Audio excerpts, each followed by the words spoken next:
या मालिकेच्या आजच्या भागामध्ये आपण पाहणार आहोत अन्नपूर्णा राजनपुढे कमळीचं कौतुक करत म्हणत असते की जर आपली अनिकासुद्धा या कमळीसारखी असती ना तर खरंच खूप बरं झालं असतं आणि त्यावर राजनही खाली मान घालूनच हो म्हणतो।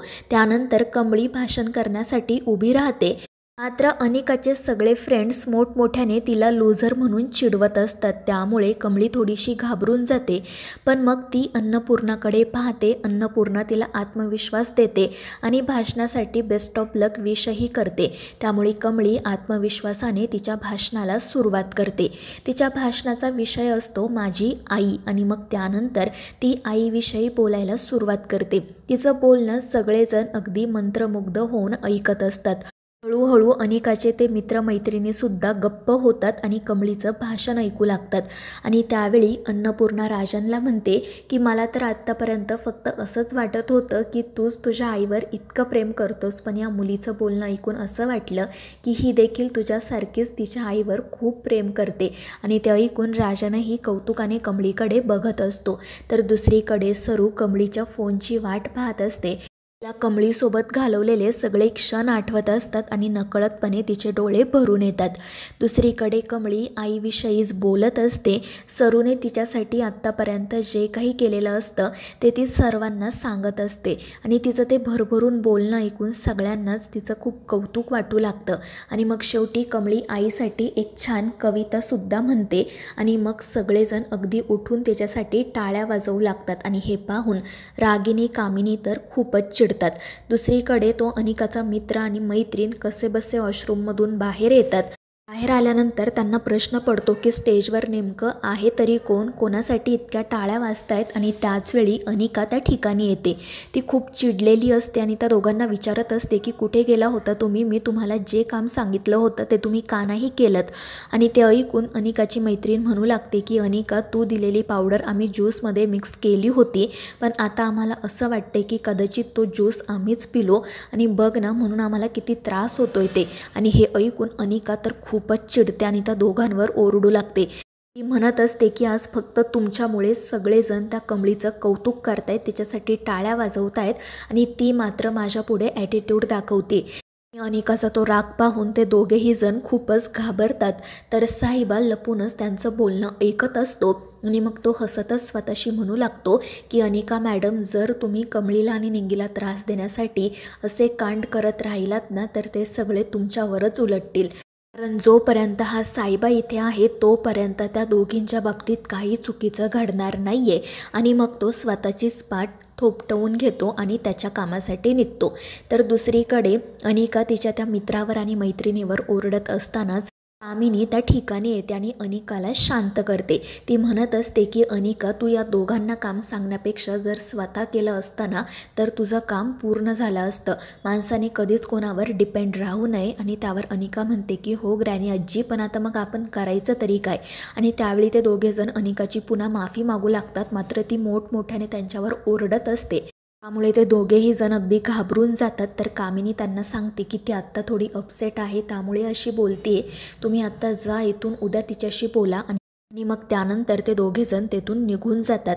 तर कामिनी अनिकाला शांत करते आणि म्हणते की हे बघ, जरी वक्तृत्व स्पर्धा झाली असली ना तरी अजून डान्सची कॉम्पिटिशन बाकी आहे, तू त्यामध्ये त्या कमळीला हरवशील याचा मला विश्वास आहे।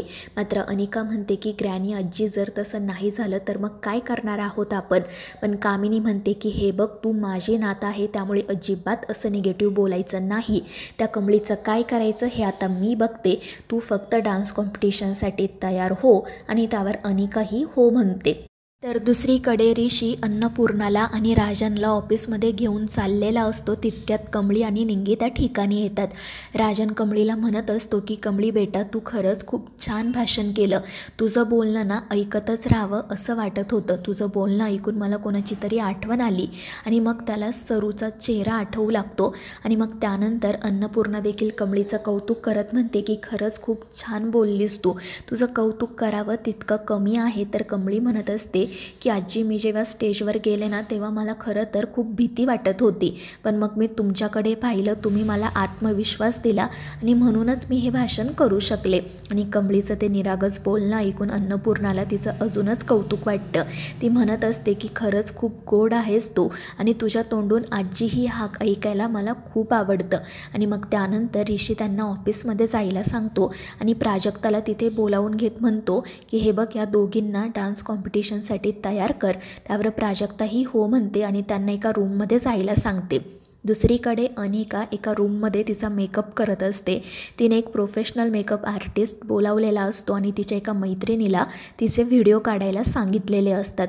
ती म्हणत असते की मला आज खूप छान दिसायचं आहे, सगळ्यांनी माझ्याकडेच बघत राहायला हवं. आणि तिची ही सततची बडबड सुरू असल्यामुळे तो मेकअप आर्टिस्ट म्हणू लागतो की मॅडम तुम्ही प्लीज एका जागी शांत बसू शकता का. पण त्यामुळे ती अनिका त्या माणसावरच ओरडू लागते आणि म्हणू लागते की मी तुला तुझ्या कामाचे पैसे दिले आहेत ना, तर आता अजिबात कंप्लेंट करायची नाही, व्यवस्थित काम करायचं. आणि त्यावर तोही नाईलाजाने हो म्हणतो. तितक्यात अनिकाच्या 2 मैत्रिणी त्या ठिकाणी येतात. त्या मुद्दाम अनिकाचं खूप कौतुक करत असतात, तिला अगदी हरभऱ्याच्या झाडावर चढवत असतात आणि त्यामुळे ही अनिकासुद्धा खुश होते. त्यानंतर अनिकाला चेंज करायचे असल्यामुळे त्या मुली आणि तो मेकअप आर्टिस्ट तेथून निघून जातो. पण तितक्यात कमळी आणि निंगी त्या ठिकाणी येतात आणि त्या दोघींना पाहून अनिका तर खूपच चिडते. ती विचारत असते की तुमची हिंमत कशी झाली इथे येण्याची, ही काही तुम्हाला कॉमन रूम वाटली का. इथे हे सगळं जे काही आहे ना ते मी हायर केलं आहे, हे सगळं माझं प्रायव्हेट आहे, तुम्ही अजिबात इथे थांबू नका. आणि त्याचवेळी ऋषी त्या ठिकाणी येतो आणि त्यांचं बोलणं ऐकू लागतं. अनिका खूपच खालच्या थरावर जाऊन कमळीचा आणि निंगीचा अपमान करत असते, त्यांना वाटेल ते बोलत असते. आणि मग ती एक खराब झालेली लिपस्टिक कमळीच्या अंगावर फेकताना म्हणते की तशीही मी ही फेकूनच देणार होते, निदान तू तरी वापर. आणि हे सगळं काही पाहून ऋषी चिडतो, पण तो त्या क्षणी आतमध्ये न जाता प्राजक्ताकडे जायला निघतो. तर इकडे कमळी रागातच ती लिपस्टिक फेकून देते आणि निंगीला घेऊन तेथून निघून जाते. त्यानंतर आपण पाहतो की ऋषी प्राजक्ताकडे जातो आणि तिला सांगतो की हे बघ, कमळीला आणि निंगीला इकडचं काही माहिती नाही आहे, तू प्लीज त्यांना या डान्स कॉम्पिटिशनसाठी तयार कर आणि हे बघ अनिकाच्या रूमपासून त्यांना दूर घेऊन जा. आणि त्यावर प्राजक्ता ही हो म्हणते आणि त्या दोघींच्या मदतीसाठी जाते. मग ती त्या दोघींना एका वेगळ्या मेकअप रूममध्ये घेऊन जाते. तिकडच्या सगळ्या वस्तू पाहून या दोघीही जणी खूप खुश होतात. प्राजक्ता म्हणत असते की कमळी, आज ना मला खरंच खूप आनंद झाला आहे, कारण मी नेहमीच तुला फक्त 2 महिन्यांमध्ये बघत आली आहे. आज आपण तुझी एक नवीन छान हेअरस्टाईल करूयात, मला बघायचं आहे तू कशी दिसती असते. आणि त्यावर कमळीही हसून हो म्हणते. तर निंगी प्राजक्ताला सांगू लागते की तुला माहिती आहे का, आम्ही टी व्हीमध्ये जेव्हा मुलींना वेगवेगळ्या हेअरस्टाईलमध्ये बघायचो ना, तेव्हा आम्हालाही वाटायचं की आपणही असं काहीतरी करावं. आणि मग त्यानंतर एके दिवशी आम्ही ती फाटकी जीन्स घेऊन आलो आणि ती जीन्स घालून हेअरस्टाईल करून गावामध्ये फिरू लागलो. तर सगळे लोक आम्हाला हसू लागले. त्यांना असं वाटत होतं की जणू आम्ही भिकारीच आहोत म्हणून फाटके कपडे घालून फिरतोय. आणि लोकांचं तर जाऊ दे, गावातील कुत्री देखील आमच्या मागे लागली. आणि हे ऐकून प्राजक्ता हसू लागते. निंगी म्हणत असते की तेव्हापासूनच ठरवलं आम्ही की अजिबात या अशा फंदात पाडायचं नाही, आपलं साधंच राहायचं. आणि मग कमळी देखील म्हणते की हो प्राजक्ता, मला असं साधंच राहायला आवडतं, पण आता ही स्पर्धा जिंकणं गरजेचं आहे ना, म्हणून हे सगळं. आणि त्यावर प्राजक्ता म्हणते की हो, तुम्ही काही काळजी करू नका, मी तुम्हाला छान तयार करते. आणि मग त्यानंतर ती कमळीचा छान मेकअप आणि हेअरस्टाईल करून देते. कमळीचं ते नवीन रूप पाहून निंगीला तर तिचं खूपच कौतुक वाटतं, ती तिची दृष्ट काढते. आणि मग प्राजक्ता कमळीला सांगते की हे बघ, या कपाटामध्ये काही साड्या आहेत, त्यातील एखादी साडी तू सिलेक्ट कर, तोपर्यंत मी आणि निंगी जाऊन तुझी एंट्री कन्फर्म करून येतो. आणि त्यावर कमळी ही हो म्हणते आणि मग या दोघीजणी तेथून बाहेर पडतात. तर मित्रांनो, या मालिकेच्या पुढील भागांच्या अपडेट्ससाठी आपल्या चॅनेलला सबस्क्राईब करा.